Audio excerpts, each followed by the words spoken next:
So hello, my name's Rob, this is Cattle Rabbit Scale Model Studios, and today I thought I would share my thoughts on the GW models recently unveiled at the Nova Open 2022.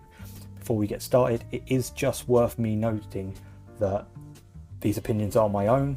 If you like a model that maybe I'm not so keen on, don't worry about it. Everyone has different tastes, and if we all like the same things in this hobby, it would be boring. But I am going to share some of my thoughts, some of my feelings, some of my maybe criticisms, and just see where we come up. If you do want to get in on this, then please do leave comments below. It makes for a much fruitier discussion. But without further ado, let's get started, and let's start with the Age of Sigmar reveals.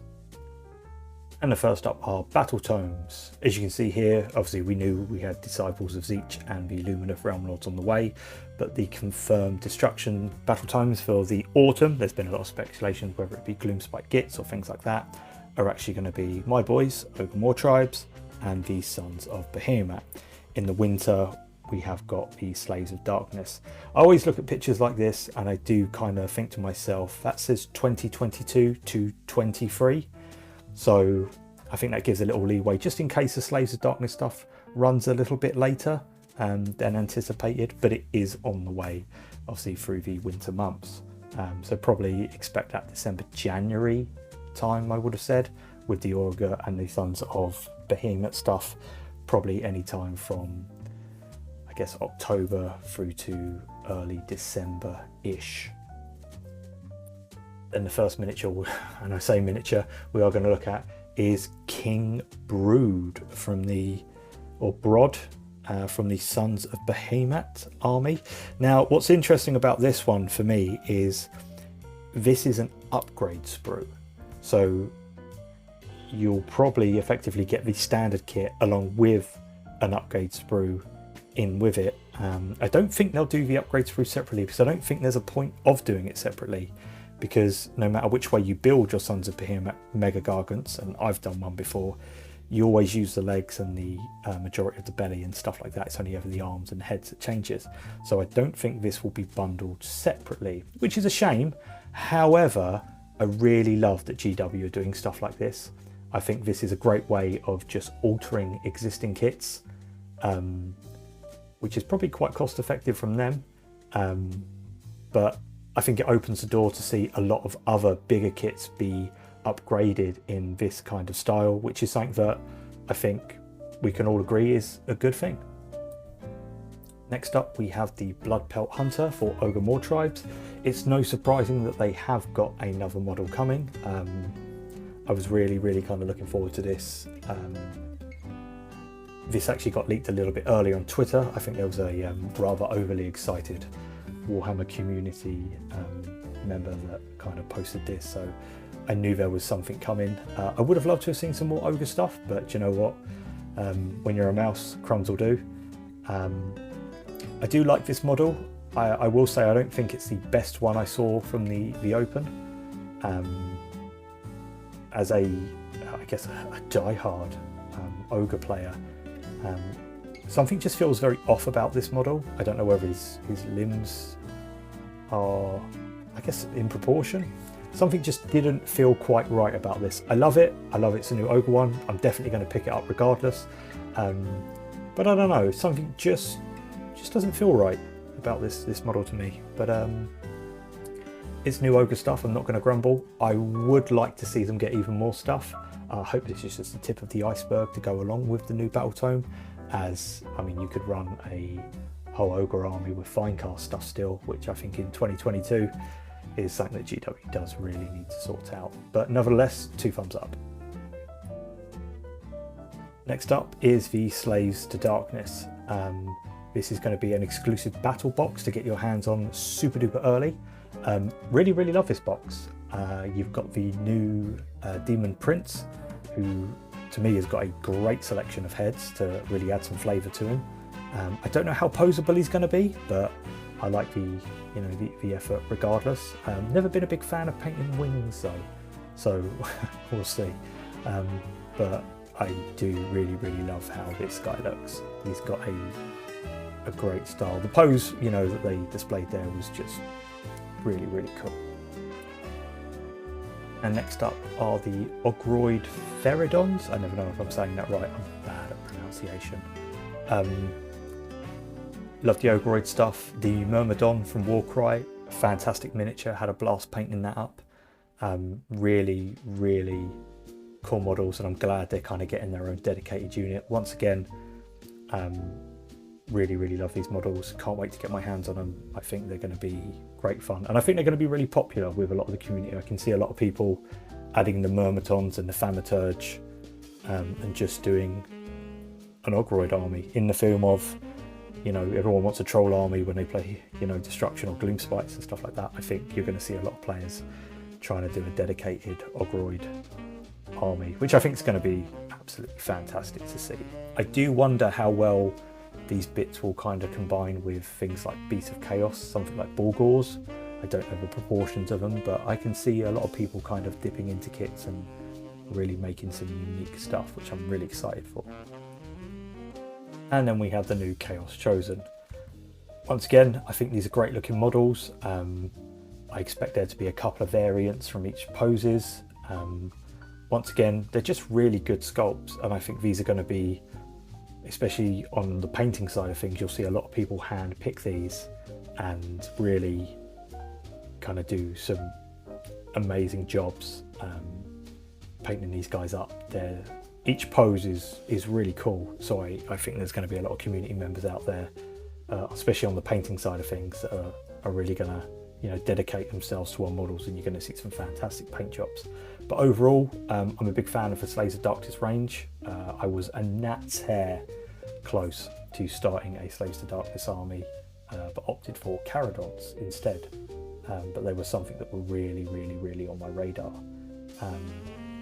Yeah, I think the whole kind of Age of Sigmar section really, it really did it for me. I was quite impressed with not only what they're doing, how they're doing it as well. And then it was just down to the new Underworlds Warband. This is Gore Chosen of Drom. Once again, very cornate. Yeah, I like it. I like the guy with the big arms. I do think the Underworld Warbands are some of the best sculpts Age of Sigmar gets. I do wish they would just do more of them in a bigger volume. I absolutely love the Underworld stuff. I think it's really detailed. I think it's really kind of up there with, you know, a painter's dream with hand picking those miniatures. Much like the Chosen, I think you're going to see a lot of fantastic paint jobs, especially on individual models from this set, just to show off someone's prowess. But that kind of wrapped up all of the Age of Sigmar fantasy kind of side of things, and next we're going to move on to the Warhammer 40,000. To begin with, once again, the Codex roadmap. Obviously we've just had the Chaos Demons released. We've got the Leagues of Voltan kind of listed for the autumn, so expect that anytime between, I guess, September, October, maybe beginning of December. And then we've got the Astra Militarum joined by the World Eaters codexes, so we kind of knew it was coming. We'd seen Angron and stuff like that, but we're going to move on to the Khorne Berserkers. When they showed this model a little while back, really fell in love with it. I do think it's got a great look to it. I like the looks of the squad. There were a lot of comments that I found, especially over on Instagram, where people had said it didn't look corny enough, hey, if you will. But I think a lot of people's argument was it looked too similar to like normal Chaos Space Marines, but really sometimes we look at this as a bit of a detriment, whereas I would look at it as kind of a bonus, that if they look very similar, I mean, you're going to get a lot of heads in these kits, you know, because there's going to be alternatives. You could pick up these, you could pick up a box of Chaos Space Marines, and because they look so similar, as soon as you paint them in that iconic red, you know, with the silver gold trim, you can start adding a hell of a lot more kind of infantry and get a lot more bang for your buck. So really, do these look like Chaos Space Marines, or do Chaos Space Marines look like these? So that's just something to consider. I always like to try and see both sides of things. I do get people's arguments that they look kind of similar sometimes, but I do think there's always a bonus and there's always a downside, stuff like that. But that's something that I'd be interested to know what people think in the comments below. So if you kind of agree with that, or maybe it's a new way of looking at things, let me know. Or if you just think I'm talking out my arse, tell me, talking out your arse, Rob. And then next up we have the Leagues of Voltan. First up, the Hecaton Land Fortress, much like aesthetically the buggy that came before it. I can't remember the name, and the bikes. I think this has got a great look to it. I could definitely see me picking up something like this and using it in Necromunda. I think it's got a lot of potential. I'd like to know what the other options are, if there's multiple kits out of this. It does get me very, very excited for the Leagues of Voltan, and up until this point, everything we've seen. Ulfar the Destined, once again, a great sculpt. I love the helmeted option with the big kind of power fist. I also like the one with the sword. I wish you could have both. I'm sure people will find a way of adding it. Aesthetically, once again, really, really like this guy. Same with the champion, as you can see here, Einyard champion. He's big, he's chunky. To me, I think, and he's just everything that really I kind of wanted from the Leagues of Voltan. Really, really cool. However, I've liked everything up until now.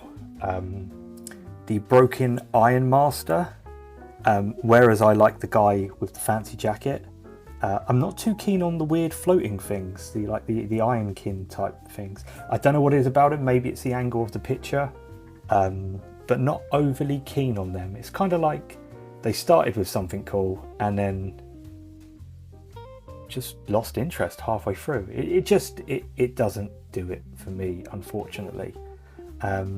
However, the Grimnir, once again, I think this is the best Age of Sigmar Dwarven Wizard model they've ever released. Not so keen on the Ironkin kind of floating behind it. I wish there was something more of it. For me, it's just, I don't know what I was expecting. Probably a lot of you are going to be saying, you know, Rob, have you read the lore? Have you read the little updates? No, I haven't. But I'm just not too keen on, I don't know, they just look like someone's upper torso has like wandered off and popped down the shops. However, the Chthonian Berserker mole with grenade launcher, I love, probably for the wrong reasons. If any of you have ever been dragged into somewhere like Primark with a partner, then I feel for the guy behind him. This is exactly the type of face someone makes when they've walked around the same aisle 63 times, having to carry all the shopping bags. I would just want that Ironkin guy on his own, because I'll be damned if I'm making a more than one trip from the car with this shopping. And lastly, we have the Leagues of Voltan army set. Now, I like what's in this box, but I necessarily don't like this box. My issue with things like this, when you are paying a premium for early access, and that's effectively what you are with these army sets, you're paying for early access to the codex and things. And I do get this is 500 points straight out the box, fantastic. I do wish though there wasn't a duplicate of units in there. I would have liked one of everything. And my issue comes with kind of having the 20 Hearthkin warriors in there. I wish it was 10 and then 10 of something else, or 5 of the Berserkers, you know, with the champion and the bikes, as opposed to a duplicate. If that kind of makes sense. Let me know how you feel about that below. Are you okay with, you know, duplicates in there, or would you have preferred maybe one of each unit to get yourself going? That was always my gripe with this type of stuff. Also, it is worth noting that this month is the model of the month is a one of the Hearth King warriors. So if you can, get yourself into your local Games Workshop to claim this free model. Lastly, the Horus Heresy, we have a brand new Horus sculpt.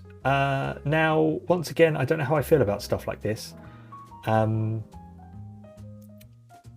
I know a lot of people were really excited for the Horus Heresy. They rushed out to buy their favourite Primarch, and now we've kind of got this new sculpt that's just dropped, which is, don't get me wrong, aesthetically, it's fantastic. You know, it blows the old one out of the water, in my opinion. Horus Ascended. I do wish though they would have maybe given some, you know, people a heads up. And this is purely from a consumer point. Forge World isn't cheap, and these character series aren't cheap either. You know, maybe set on it for a couple of months and then got the kind of one you wanted to use. But it's a small gripe, but it's a fantastic model. It's not for me, but I can't wait to see what a lot of painters do with it. And that's basically the roundup. Once again, a little bit of a different video today. See, my opinions are my own. If you are going to comment, please be kind. But you know what? Let's have a chat about it. I love seeing people's different points of views. And maybe I'll see some of yours just as you've seen some of mine today. But that's it for me. I think the Nova Open was absolutely fantastic. New models is always a win for any hobbyist in any, kind of capacity. And you know what? If you like it, good for you. No one has the right to kind of take that away from you. These will always be someone's first models and models that they absolutely love. Just be respectful of other people and their opinions is all I ask. But that's it. I will see you all next time. God bless, take care, and I'll see you all soon.